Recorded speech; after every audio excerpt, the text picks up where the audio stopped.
Welcome back to War of the Lesbian Zombies. In the last scene, Brenda received a visit from the goddess Loa and learned that a girl is coming with a request that cannot be denied. Four-star General Lawrence Taylor was meeting with Donna's old boyfriend, Senator James Hoffman. He'd been known as the tabloid's playboy of the Senate. A different woman every weekend, a different scandal every month. However, something changed him, and he quickly became a menace to women, a braggart and an exhibitionist. Now even the tabloids considered him bad news. After going through security, Senator Hoffman was directed into the office of the chairman of the Joint Chiefs of Staff by the General's aide-de-camp, Colonel Wesley Miller.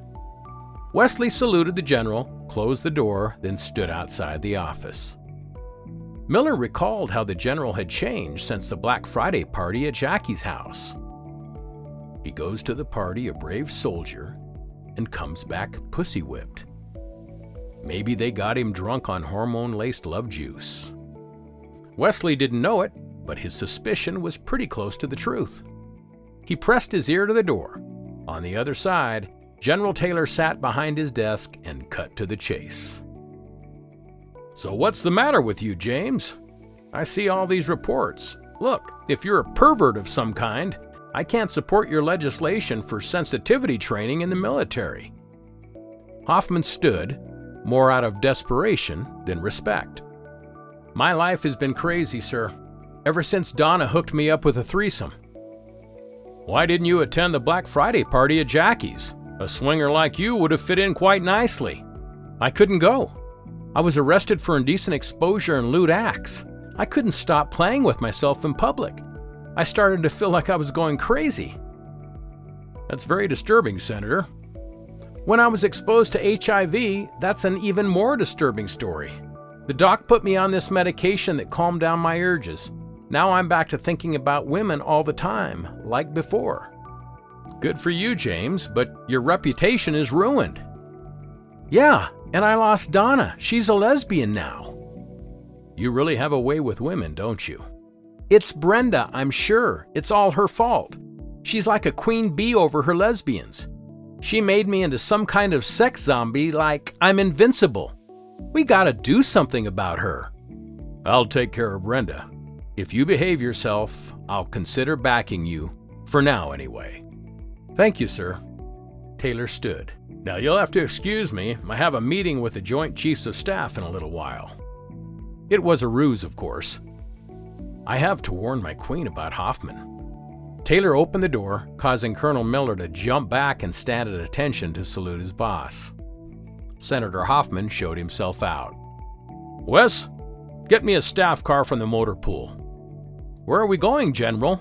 "We're not going anywhere. I'll be driving myself." "That's against regulations, sir." "Wes, I love you like a brother, but I don't give a shit about regulations. I make the goddamn rules around here." He tapped the 4 stars on his collar. "And don't forget it. Are we clear on that?" "Whatever you say, General." He grabbed the phone and ordered a car for his boss. Still annoyed at Wes's strict Army protocol, General Taylor drove his acquired car up to the main gate where he stopped and offered his Army ID to an MP. Seeing those 4 stars on the driver's jacket rattled the soldier. I don't need to see your ID, sir." "Sure you do, Corporal. What if I'm a Russian spy?" The MP examined Taylor's ID. "It's all in order, sir. Is there anything else I can help you with?" "Now that you mentioned it, soldier, there is something you can do for me. In case a bird colonel comes down here and asks to see your exit log, write my destination as 1600 Pennsylvania Avenue." "The White House, sir." "Do that for me, I'll get you a 3-day pass.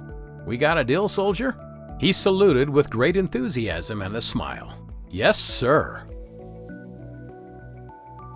Unbeknownst to Brenda that General Taylor was driving in from the Pentagon to pay her a visit, she told her sisters about her encounter with Loa and the girl who would come to the shrine with a sad story and make a request they could not deny. Caroline was now up and eating her Cocoa Puffs and slipping girly dog nibbles. As usual, she changed the subject to her own little world. "Did Lois say anything about my mommy and daddy?" Her voice sounded matter-of-factly innocent. The sisters swiveled their eyes to Brenda, each wondering what she would say.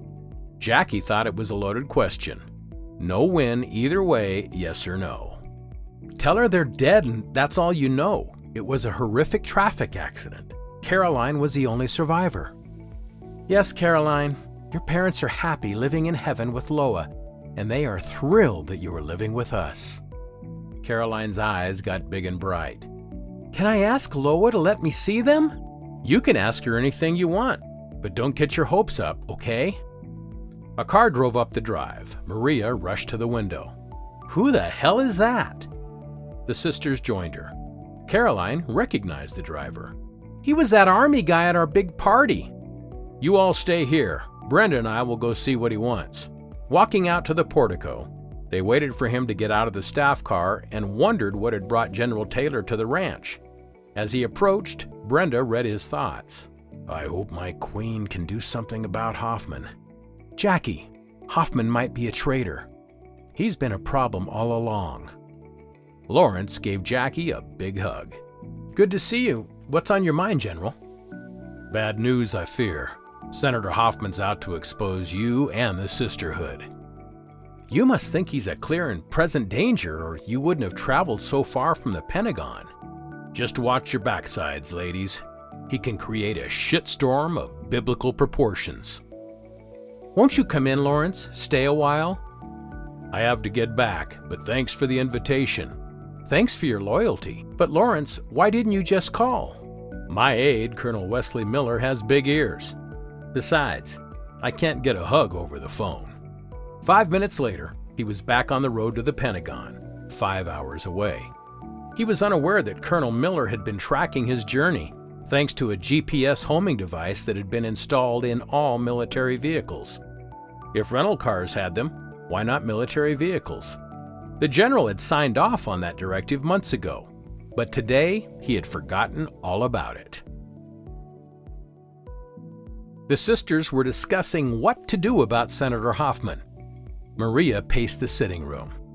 "He's a traitor and a threat to the Sisterhood and our queen. We should take a vote on whether to kill him or not. Only our queen can authorize a death sentence, but if she does, I'll be glad to do it." "Yeah, Chloe, you're the man-hater around here. Donna should do it. She was his lover, but he treated her like dirt." Donna shook her head. "I'm not a killer." None of them had noticed Brenda standing at the door. "Girls, Hoffman is so full of himself, he thinks he's invincible. But he's his own worst enemy. And since every dog has his day, there'll be no more talk of killing him. Let's talk about our Black Friday 2 party. Last time we raked in a bit over $1 million. Let's double it this time, girls." Brenda's cell phone vibrated. The phone display showed Cassandra. "Hello, Cassandra." "It's Aurora," she sobbed. "What's wrong, Aurora?" "My mom is dying," she cried. The voodoo high priestess was Loa's facilitator. "She asked for you. I'll catch the first flight out on American. She doesn't have that much time." "Then I'll get Alphonse to fly me there on his private jet." "Maybe you can save her," Aurora sobbed. "The doctors are at a loss." "I'll see what I can do." "Tell her to rest easy. I'll be there in a few hours. Goodbye." "Monica, get hold of Alphonse and tell him I need his Learjet to fly me to Haiti within the hour. Jackie, tell Jorge to bring the car around, pronto." Jackie walked away with her cell phone to her ear, and Brenda choked back tears. "Everyone else, pray to Loa for Cassandra." She packed a small bag, then ran down to the portico. Jorge was waiting for her with the passenger door opened. "Where to, ma'am?" "JFK." "Yes'm." She got in. Jorge closed the door, got in behind the wheel, and took off with the rear tires squealing. The sisters gathered around. There wasn't a dry eye among them. And so it begins. Loa told Brenda about being summoned to Haiti, and it seems to have come to pass. There's another sister she has yet to meet, plus a girl coming to the shrine with a request. And what's going on between General Taylor and the Sisterhood? The plot thickens. Up next, in episode 5, join Brenda on her trip to Haiti, where we meet flight attendant Carrie and the inconsolable she-zombie Aurora.